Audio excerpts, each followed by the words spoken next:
નમસ્કાર વિદ્યાર્થી મિત્રો, આજે ફરી પાછા આપણે ઓનલાઈન શિક્ષણની અંદર આવી ગયા છીએ. આપણે વાત કરતા હતા પાઠ પહેલો સામાજિક વિજ્ઞાનની અંદર ભારતનો વારસો. એની અંદર આપણે ચર્ચા કરીશું. આપણે આગળ જોયું હતું ભારતના વારસાની અંદર કે ભારતનું સ્થાન, એનું વિસ્તાર, એનું વૈવિધ્ય સભર કેવો વિવિધતા ધરાવતો ભારતનો વારસો ધરાવે છે ભારત. એની સિવાય સંસ્કૃતિ એટલે શું, સંસ્કૃતિનો અર્થ આપણે જોયું. સંસ્કૃતિ એટલે સંસ્કૃતિ એટલે જીવન જીવવાની રીત. સંસ્કૃતિ એટલે માનવ મનનું ખેડાણ. આપણે સંસ્કૃતિના ખેડાણ જોયા હતા. ત્યાર પછી ભારતીય સંસ્કૃતિ વારસો, ભારતીય સંસ્કૃતિનો વારસો.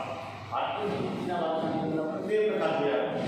પહેલો પ્રકાર હતો ભારતનો પ્રાકૃતિક વારસો, બીજો પ્રકાર હતો ભારતનો સાંસ્કૃતિક વારસો. આપણે આ બે પ્રકારની ચર્ચા કરી હતી. ભારતનો પ્રાકૃતિક વારસો અને ભારતનો સાંસ્કૃતિક વારસો. એની અંદર આપણે ભારતના પ્રાકૃતિક વારસો એટલે ભારતના પ્રાકૃતિક વારસાની અંદર તો કે પ્રાકૃતિક વારસો એટલે શું, એની અંદર આપણે જોયું તો પ્રકૃતિ, પર્યાવરણ અને માનવ જીવન વચ્ચેના નિકટતમ સંબંધોનું પરિણામ એટલે પ્રાકૃતિક વારસો. પ્રકૃતિ, પર્યાવરણ અને માનવ જીવન ત્રણેય વચ્ચેના નિકટતમ સંબંધોનું પરિણામ એટલે પ્રાકૃતિક વારસો. એની અંદર આપણે પર્વતો, ઝરણાઓ, નદીઓ, સાગરો, વિશાળ જળનું મેદાનો વગેરેનો સમાવેશ થતો હતો આપણે જોયું. એની અંદર પછી વિવિધ પ્રકારો પાડવામાં આવ્યા હતા. તો કે ભૂમિ દ્રશ્યો છે, નદીઓ છે, વનસ્પતિ જીવન, વન્ય જીવન વગેરે વિશે આપણે વાત કરી હતી. ભૂમિ દ્રશ્યો વિશે, નદીઓ વિશે, વનસ્પતિ જીવન વિશે અને વન્ય જીવન વિશે પણ આપણે ચર્ચા કરી હતી. ત્યાર પછી આપણે જોયું હતું ભારતનો સાંસ્કૃતિક વારસો. તો કે સાંસ્કૃતિક આવે એટલે માનવી જે છે માનવી દ્વારા જેનું નિર્માણ માનવી દ્વારા કરવામાં આવેલું હોય સાંસ્કૃતિક વારસો. એની અંદર આપણે જોયું માણસ પોતાની બુદ્ધિ, જાગૃતિ, આવડત, કલા, કૌશલ્ય દ્વારા જે કંઈ નિર્માણ કર્યું તે સર્જન કર્યું એને આપણે સાંસ્કૃતિક વારસો કહેતા હતા. એની અંદર આપણને ખબર છે કે કઈ કઈ બાબતોનો સમાવેશ થતો હતો. તો અલગ અલગ જે માનવીઓ દ્વારા જેનું નિર્માણ કરવામાં આવ્યું છે એને આપણે પ્રાકૃતિક વારસાની અંદર સમાવેશ કરેલો હતો. જેની અંદર શિલાલેખો, સ્તૂપો, વિહારો, ચૈત્યો, મકબરા છે, મસ્જિદો છે, કિલ્લાઓ છે, ગુંબજો, રાજમહેલો, દરવાજા, ઇમારતો, ઉત્ખનન એ ખોદકામ દરમિયાન પ્રાપ્ત થયેલા સ્થળો હોય વગેરે બાબતોનો સમાવેશ એની અંદર કરવામાં આવતો હતો. આની આપણે વાત કરીએ. ત્યાર પછી આવશે ગુજરાતનો સાંસ્કૃતિક વારસો જોયો. ગુજરાતની અંદર કેવા પ્રકારનો સાંસ્કૃતિક વારસો હતો. તો ગુજરાતના જે મુખ્ય આપણે જે મેન સ્થળ યાદ રાખવાના હતા કે પૌરાણિક, તો કે જે લોથલ સ્થળ છે, જે પૌરાણિક, સાંસ્કૃતિક અથવા પુરાતત્વીય જે મહત્વ ધરાવતા સ્થળોની વાત કરીએ તો એક લોથલ જે ધોળકા તાલુકાની અંદર આવેલું છે, જિલ્લો લાગે છે અમદાવાદ. એની સિવાય રંગપુર જે લીંબડી તાલુકો, સુરેન્દ્રનગર જિલ્લો. ત્યાર પછી છે ધોળાવીરા જે છે કચ્છ જિલ્લાની અંદર આવેલું છે. રોજડી અને અથવા શ્રીનાથગઢ એ છે રાજકોટ જિલ્લાની અંદર મુખ્ય છે. એની સિવાય પણ અલગ અલગ જે ધાર્મિક બાબતે મહત્વ ધરાવતા સ્થળો હતા અથવા ઐતિહાસિક મહત્વ ધરાવતા સ્થળો હતા. ધાર્મિકની અંદર જે ધર્મ સાથે જોડાયેલા ઐતિહાસિક જે પ્રાચીન સમય સાથે જે જોડાયેલા ઐતિહાસિક સ્થળો એની અંદર આપણે ચર્ચા કરી હતી. ત્યાર પછી જૈન, બૌદ્ધ પ્રવાસન સ્થળો વિશે વાત કરી હતી. એની સિવાય પછી ગુજરાતના મેળાઓ, ગુજરાતની અંદર કયા કયા મેળાઓ યોજાય છે, ક્યારે યોજાય છે, કયા માસની દરમિયાન યોજાતા હોય છે, શું એ કયા જિલ્લાની અંદર મેળો યોજાતો હોય છે, આના વિશે આપણે આખા ચાર્ટ મુજબ આપણે સમજ્યા હતા. તમે જાણો છો. ત્યાર પછી આપણે વાત કરી હતી ભારત ભૂમિ અને એના લોકો. ભારતની ભૂમિ અને એ ભૂમિ ઉપર વસતા ભારતના લોકો એના વિશે આપણે વાત કરી હતી. તો કે ભારતમાં અલગ અલગ મુખ્યત્વે પ્રજાતિ આવેલી વસ્તી પોતાનો વસવાટ કર્યો. ભારતની સંસ્કૃતિની મહાનતાની અંદર એટલે કે મહાનતાની અંદર ભળતા ગયા અને એના સંસ્કૃતિનું મિશ્રણ થઈ ગયું આપણે જાણીશું. એની અંદર આપણે પહેલી વાત કરી હતી નેગ્રીટો વિશે આપણે ચર્ચા કરી હતી. નેગ્રીટો એટલે તો કે નેગ્રીટોને ત્રણ નામ આપવામાં આવે છે. નેગ્રીટોને નીગ્રો પણ કહેવાય, નેગ્રીટો પણ કહેવાય અને હબસી તરીકે પણ ઓળખવામાં આવે છે. અને સૌથી પ્રાચીન નિવાસી, ભારતના સૌથી પ્રાચીન નિવાસીઓ તો એ પણ નેગ્રીટો છે. પ્રાચીન નિવાસી તરીકે ઓળખવામાં આવે છે. અને આજે છે ક્યાંથી આવેલા તો કે ઇતિહાસકારોનું એવું માનવું છે કે આ નેગ્રીટો, નીગ્રો અથવા તો હબસી આ મુખ્યત્વે આફ્રિકામાં થઈને બલુચિસ્તાનના રસ્તે થઈને ભારતમાં આવેલા. આફ્રિકાથી બલુચિસ્તાનના રસ્તે થઈને ભારતની અંદર વર્ષ કરેલું. એના લક્ષણોની વાત કરીએ તો વર્ણ શ્યામ, 4 થી 5 ફૂટ ઊંચા, માથે વાંકડિયા વાળ, આ એના મુખ્યત્વે નેગ્રીટો અથવા તો હબસી પ્રજાના લક્ષણો હતા. તો વિદ્યાર્થી મિત્રો એક વાત જણાવી કે વારંવાર પરીક્ષાની અંદર જે પ્રાચીન સમયથી જે આવેલી જે પ્રજાઓને ભારતની અંદર વસેલી છે, એક પ્રશ્ન 2 માર્ક્સનો અવારનવાર પૂછાતો હોય છે, તો ખાસ ધ્યાન આપો. નેગ્રીટો, નેગ્રો, હબસી ગમે તે પ્રશ્નની અંદર આવી શકે તો ત્રણેયનો અર્થ શું થાય છે? ત્રણેયનો અર્થ એક જ થાય છે, ચાહે તમે નેગ્રીટો કહો, નિગ્રો કહો અથવા તો હબસી પ્રજા. ત્યાર પછી બીજો પ્રકાર આવે છે ઓસ્ટ્રેલોઇડ. એના વિશે આપણે વાત કરી હતી. તો ઓસ્ટ્રેલોઇડનું બીજું નામ છે નિષાદ. એના વિશે પણ આપણે ચર્ચા કરી હતી. નિષાદ ઓકે, જે ભીલ જાતિઓને નિષાદ તરીકે ઓળખવામાં આવે. અને નિષાદ કોણ કહેતું? તો કે આર્યો દેશની મુખ્યત્વે ઓસ્ટ્રેલોઇડ પ્રજાને નિષાદ તરીકે ઓળખાતા. કારણ કે જે ભીલ પ્રજા હોય એને નિષાદ તરીકે ઓળખવામાં આવતા હોય છે. તો ઓસ્ટ્રેલોઇડ ક્યાંથી આવેલી પ્રજા હતી? તો કે અગ્નિ એશિયામાંથી આવેલી પ્રજા હતી. ઓસ્ટ્રેલોઇડ જે છે અગ્નિ એશિયામાંથી આવેલી પ્રજા હતી. લક્ષણોની વાત કરી તો રંગેશ્યામ, લાંબુ અને પહોળું એનું માથું, ટૂંકું કદ, એનું ચપટું નાક, અને આ એની મુખ્યત્વે શારીરિક વિશેષતા હતી. આ વાત કરી આપણે ઓસ્ટ્રેલોઇડ અથવા તો નિષાદ. અને એના મુખ્યત્વે વિશિષ્ટ ફાળો ભારતની સાંસ્કૃતિક અને સભ્યતાના વિકાસમાં. તો કે તેઓ માટીના વાસણો બનાવતા, ખેતી કરવી, સુતરાઉ કાપડનું વણાટ કામ કરવું, આ એના કેટલાક વિશિષ્ટ પ્રકારના કૌશલ્યો પણ હતા. ત્યાર પછી આપણે વાત કરીએ દ્રવિડ લોકો. દ્રવિડ લોકો વિશે આપણે ચર્ચા કરી હતી. તો કે દ્રવિડ લોકો જે છે એ મોહેંજો-દડોની સિંધુ સંસ્કૃતિના સર્જક. મોહેંજો-દડોની જે સિંધુ સંસ્કૃતિ સેના સર્જક હોય તો એ દ્રવિડ. અને પાષાણ પથ્થર સમયની એ પથ્થરનો જે હતો, પથ્થરમાંથી બનાવેલા લોકો વાસણો છે, અલગ અલગ વસ્તુઓનો જે ઉપયોગ કરતા હતા, એ સમયની વાત છે. તો એ સંસ્કૃતિના સીધા વારસદાર તરીકે દ્રવિડ લોકોને ઓળખવામાં આવે છે. મુખ્યત્વે તેઓ માતૃરૂપે દેવી તરીકે પાર્વતીની પૂજા કરતા, પિતૃરૂપે પરમાત્મા શિવની પૂજા તરીકે કરતા હતા. એને તેલ, ધૂપ, દીપ, આરતી પૂજા કરવાની પરંપરા દ્રવિડોની. આજે જે આપણે ધૂપ, દીપ, આરતી, પૂજા પાઠ જે કરી છે આપણને આજે પરંપરા આપનાર હોય તો કોણ હતા? દ્રવિડ લોકો હતા એવું મને છે. આ ઉપરાંત પણ તેઓ પ્રકૃતિની પણ પૂજા કરતા, પશુઓની પણ પૂજા કરતા અને પશુ પક્ષીઓની પણ પૂજા કરતા હતા. ત્યાર પછી આવે છે દ્રવિડો છે મૂળ દેવો આર્યો સ્વીકાર લીધા. દ્રવિડોના જે મૂળ દેવો હતા એને સ્વીકાર કોણ લીધા? આર્યો સ્વીકાર લીધા.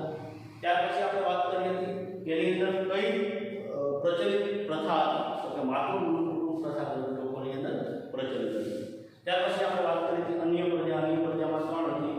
એક છે મોગોલોઇડ, એક છે અલ્પાઇન અને એક હતી આર્મેનિયન. તો એની અંદર આપણે મોગોલોઇડ પ્રજાની વાત કરી હતી. તો તેઓ ક્યાંથી આવ્યા છે? તો ઉત્તર પશ્ચિમ ચીનમાંથી તિબેટમાં થઈ અને ભારતમાં આવ્યા. ઉત્તર પશ્ચિમ ચીનમાંથી તિબેટમાં થઈ અને તેઓ ભારતમાં આવેલા પ્રજા છે. આ મુખ્યત્વે ક્યાં જોવા મળે છે? તો ઉત્તર આસામ, સિક્કિમ, ભૂટાન, પૂર્વ બંગાળ વગેરેમાં શરૂઆતમાં તેઓએ વસવાટ કરેલો.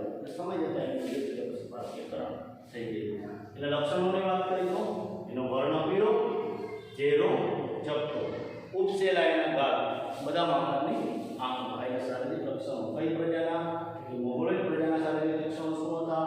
વર્ણ પીળો, ચહેરો ઝબકો, ઉપસેલા એના ગાલ અને બદામી આકારની આંખો.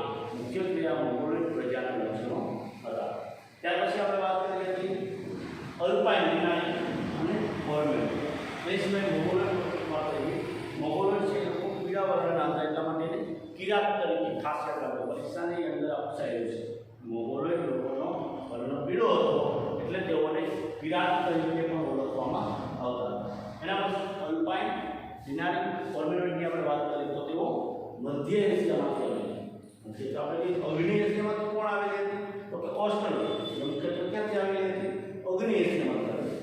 જ્યારે અલ્પાઇન વિનારી ફોર્મેટ એ મુખ્યત્વે મધ્ય એશિયામાંથી આવેલી પ્રજા હતી. આ ત્રણેય જાતિ એક સમાન, એના ભૌતિક ગુણો એક સમાન હતા.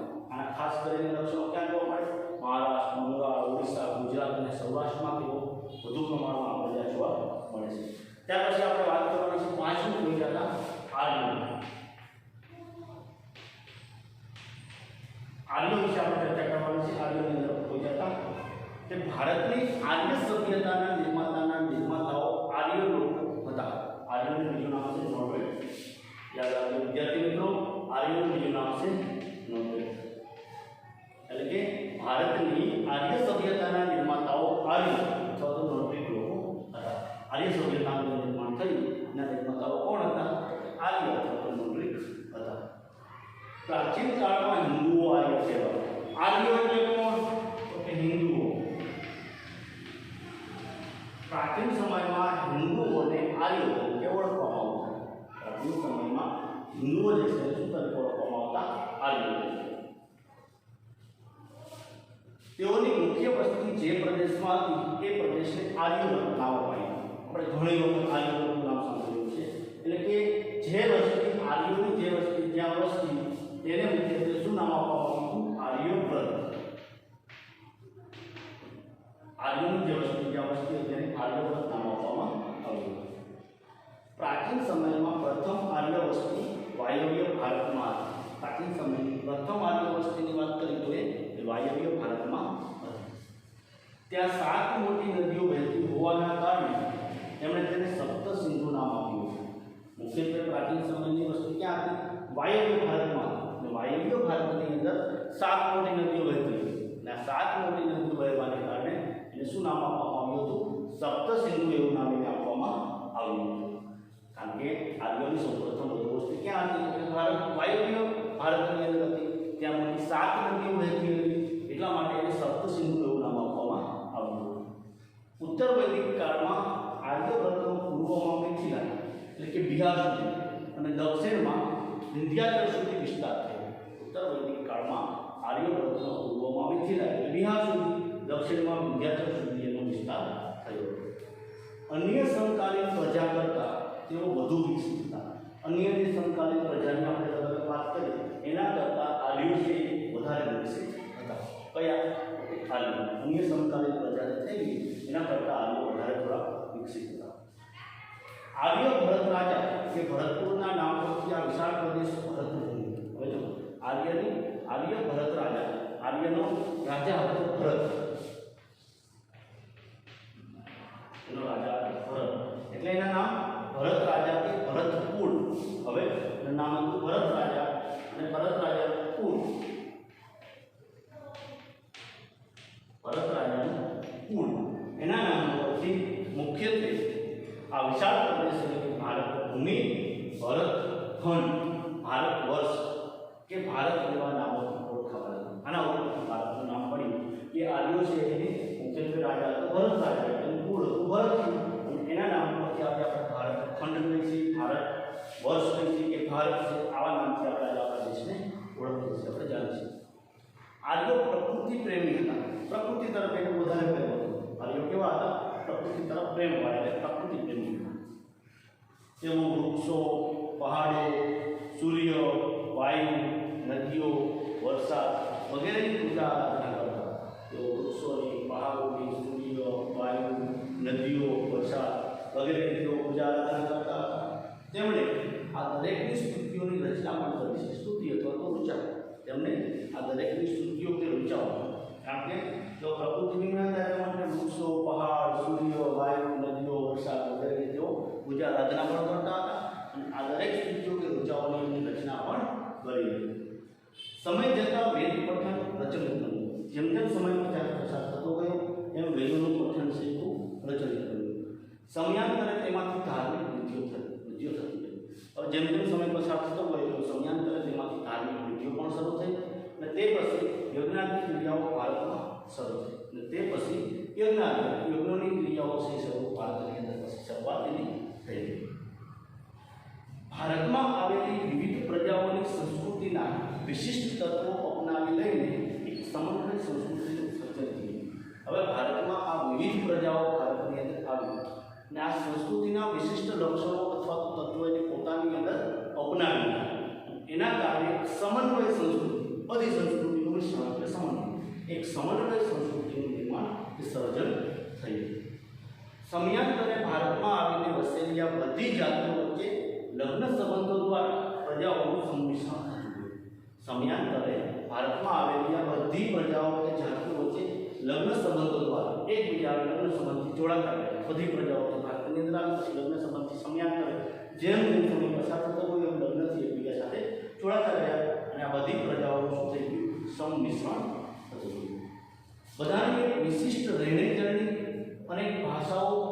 વિચારો, ધાર્મિક માન્યતાઓનો પણ સમન્વય થતો ગયો. હવે બધાની રહેણી અલગ, અનેક ભાષાઓ જોવા મળતી, અલગ વિચારો બધાના, ધાર્મિક માન્યતાઓ પણ અલગ. આ બધાનું શું થતું ગયું? સમન્વય ધીરે ધીરે થતો ગયો. દરેક વસ્તુ અલગ અલગ, પછી બધું મિશ્રણ થતું ગયું. એટલે બધી વસ્તુનું સમન્વય, એટલે બધું એક સમાન એક મિશ્રણ થતું ગયું. આમ પ્રારંભ કાળથી આપણા દેશમાં એક સમન્વયકારી સંસ્કૃતિનું નિર્માણ થતું ગયું. એટલે શરૂઆતથી જ આપણા દેશની અંદર એક સમન્વયકારી, કે જેની અંદર બધી પ્રજાનું લક્ષણો છે એની અંદર વસેલા છે, એવી સમન્વયકારી સંસ્કૃતિનું નિર્માણ થતું ગયું. જેણે ભારતને ભવ્ય અને સમૃદ્ધ વારસો આપ્યો. જેણે ભારતને શું આપ્યું? ભવ્ય અને સમૃદ્ધ વારસો ભારતને આપ્યો. ભારતમાં ભાતીગળ સંસ્કૃતિનો વિકાસ થયો. ભાતીગળ એટલે રંગબેરંગી, અને પછી ભારતની રંગબેરંગી સંસ્કૃતિનું નિર્માણ થયું. આ પ્રજાઓ પરસ્પર એટલી ભળી ગઈ કે તેમનું કોઈ અસ્તિત્વ જ ન રહ્યું, અર્થાત તેમનું ભારતીયકરણ થયું. આ બધી પ્રજાઓ પરસ્પર એકબીજા સાથે એટલી બધી ભળી ગઈ કે પોતાનું જે પ્રાચીન અસ્તિત્વ જે હતું તે અસ્તિત્વ જ ન રહ્યું, અને બધાનું એક શું થઈ ગયું? ભારતીયકરણ થઈ ગયું. બધા એક ભારતીય બની ગયા. આ રીતે પ્રાચીન ભારતમાં આવેલી વિવિધ પ્રજાના સંમિશ્રણથી ભારતનો સાંસ્કૃતિક વારસો વિવિધતાપૂર્ણ, ભાતીગળ, સમૃદ્ધ થયું. આ રીતે પ્રાચીન ભારતમાં જે આવેલી વિવિધ પ્રજાઓ હતી એનું સંમિશ્રણ થયું. એટલા માટે ભારતનો સાંસ્કૃતિક વારસો વિવિધતાપૂર્ણ, ભાતીગળ અને સમૃદ્ધ, વિવિધતાવાળો, ભાતીગળ એટલે રંગબેરંગી અને એક સમૃદ્ધ વારસો બન્યો. આ આપણે વાત કરી આર્ય પ્રજાની. ત્યાર પછી આપણે જોવાનું છે વારસાનું જતન અને સંરક્ષણ.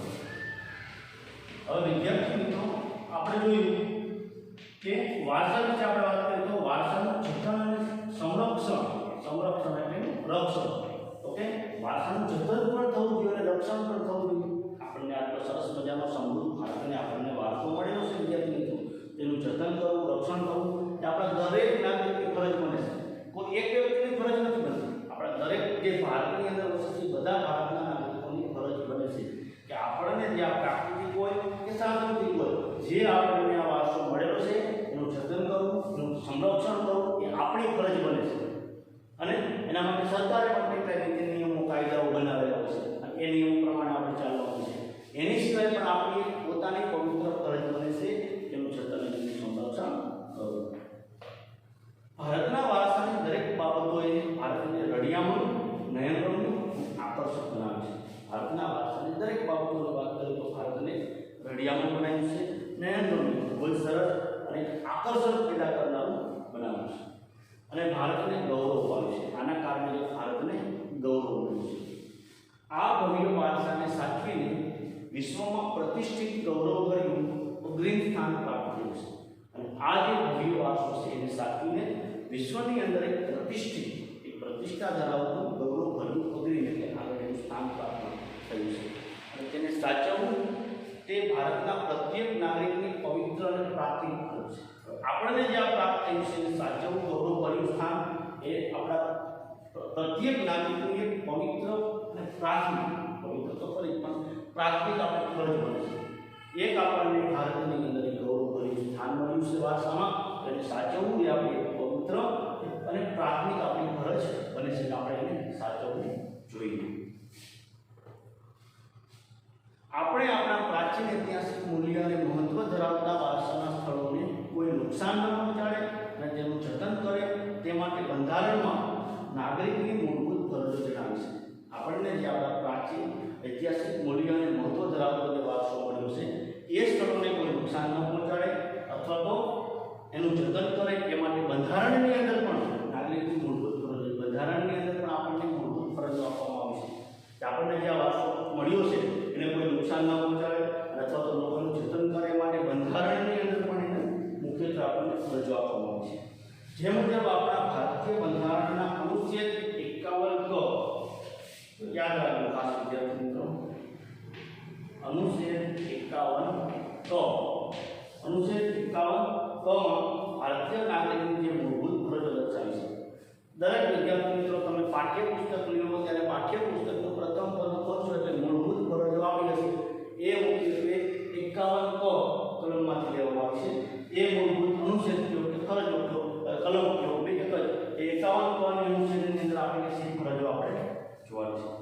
જે મૂળભૂત ફરજો દર્શાવી છે જે 6 જ ટ અર્થાત 6 7 9 દર્શાવ્યા મુજબ એમાંથી આપણને અહીંયા 6 7 ને 9 એટલે છત્રીનો 6 જમરૂખનો જ ટપાલીનો ટ અર્થાત 6 7 9 દર્શાવ્યા મુજબ આપણને આપેલી છે. તમે વિદ્યાર્થી મિત્રો પાઠ્યપુસ્તકનું પ્રથમ પાનું ખોલશો એટલે આપણને આપણી મૂળભૂત ફરજો આપેલી જ હશે. શેમાંથી તમારી પ્રશ્ન છે ધનુષ્ય 51 માંથી આપણે મૂળભૂત ફરજો લેવામાં આવી છે. એમાંથી આપણને આપણા વારસાને લગતી છે ત્રણ જે કલમ છે 6 7 અને 9 51 6 7 અને 9 અથવા તો સ જ અને ટ એ આપણને આપવામાં આવી છે. એને જોઈ આપણી સમન્વય સંસ્કૃતિના સમૃદ્ધ વારસાનું મૂલ્ય સમજી તેની જાળવણી કરવાની ફરજ છે.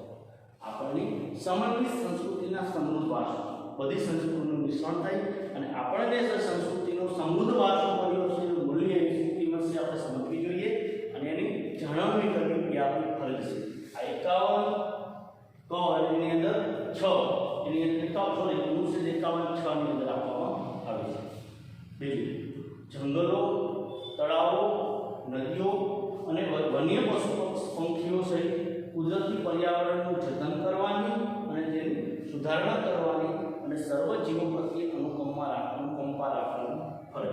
અનુકંપા એટલે દયા ભાવના એટલે જંગલો છે તળાવો છે નદીઓ છે અથવા તો પશુ પંખીઓ છે જે કુદરતી પર્યાવરણ છે એનું જતન કરવાની એમાં સુધારણા કરવાની એમાં કંઈક નવો સુધારો કરવાની અને સર્વ જીવો પ્રત્યે દરેક નાના મોટા જીવો પ્રત્યે અનુકંપા એટલે દયા દરેક નાના મોટા જીવો પ્રત્યે અનુકંપા રાખવાની પણ આપણી ફરજ છે. ચાહે જંગલો હોય નદીઓ હોય તળાવો હોય પશુ પક્ષી હોય કોઈ પણ પ્રકારનું કુદરતી પર્યાવરણનું જતન કરવાની અને સુધારો કરવાની સાથે સાથે દરેક નાના મોટા જીવો પ્રત્યે અનુકંપા રાખવાની ફરજ પણ 51 ટ ની અંદર 51 છ ની અંદર દર્શાવવામાં આવી છે. જાહેર મિલકતનું રક્ષણ કરવાની અને હિંસાનો ત્યાગ કરવાની ફરજનો સમાવેશ કરવામાં આવ્યો છે. આપણી જાહેર મિલકત હોય તો જાહેર મિલકતનું રક્ષણ કરવાનું, આપણી જે જાહેર મિલકત છે જાહેર મિલકતનું રક્ષણ કરવાનું અને જે હિંસા જે આપણે પ્રગટ કરી છે આપણે જાણીએ છીએ વિદ્યાર્થી મિત્રો ગાંધીજી છે એ અહિંસાવાદી હતા ને તો આપણી જે હિંસા છે હિંસાનો ત્યાગ કરવાની ફરજનો પણ સમાવેશ કરવામાં આવ્યો છે. આપણી જાહેર મિલકતો જાહેર એ બધા લોકો માટે જે ઉપયોગી છે બધા લોકો જેનો ઉપયોગ કરી શકે છે એ જાહેર મિલકતનું આપણે રક્ષણ કરવાનું અને હિંસાનો ત્યાગ કરવાની પણ આપણને ફરજની અંદર સમાવેશ કરવામાં આવ્યો છે. આમ પ્રકૃતિએ જે રમ્ય ભૂમિ દ્રશ્યો ભારતની ભૂમિ પર સર્જેલ છે. આમ પ્રકૃતિ દ્વારા જે ભૂમિ દ્રશ્યો રમ્ય અને સુંદર મજાના જે ભૂમિ દ્રશ્યો આપણે ભૂમિ ઉપર જેનું સર્જન થયેલું છે તેની સુંદરતા તેની પવિત્રતા ની શુદ્ધતાને આપણે સૌ સાથે મળીને એક નૈતિક ફરજ સમજીને પોતાની નૈતિક રીતે નીતિમત્તાની રીતે આપણી ફરજ સમજીને એને જાળવવા.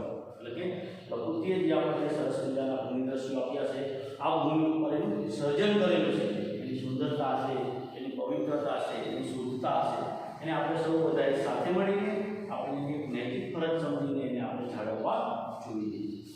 વારસાનું ઘડતર અને ક્રમિક વિકાસ ભારતને મળેલ વિશિષ્ટ પ્રાકૃતિક રચના પર આધારિત છે. વારસાનું ઘડતર અને ક્રમિક વિકાસ વારસાનું જે ઘડતર થાય છે અને ક્રમિક જે વિકાસ થાય છે એ ભારતને મળેલ વિશિષ્ટ ભારતને મળેલી જે વિશિષ્ટ પ્રકારની પ્રાકૃતિક રચનાઓ પર આધારિત છે.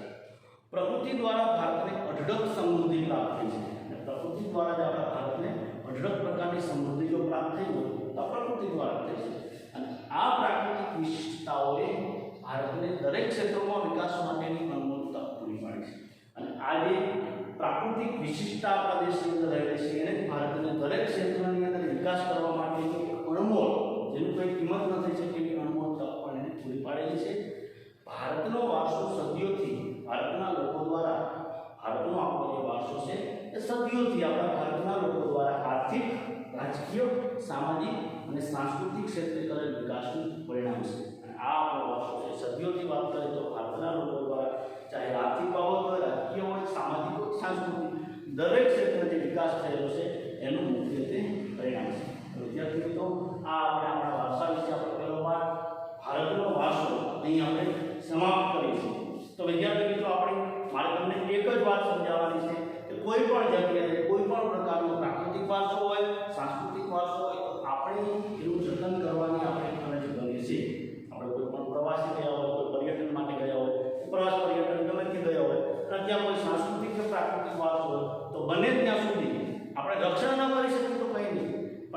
નુકસાન ન પહોંચાડે આપણા માટે ખાસ આ વસ્તુની તકેદારી રાખવી, કારણ કે એ વારસો આપણને પ્રાચીનતમ બહુ જૂના સમયથી પ્રાપ્ત થયેલો છે, એને સાચવવો એ આપણે પવિત્ર કે પ્રાથમિક આપણી ફરજ બને છે. તો આભાર વિદ્યાર્થી મિત્રો. નમસ્કાર વિદ્યાર્થી મિત્રો. હવે આપણે આગળના પાઠની અંદર ફરીવાર મળીશું.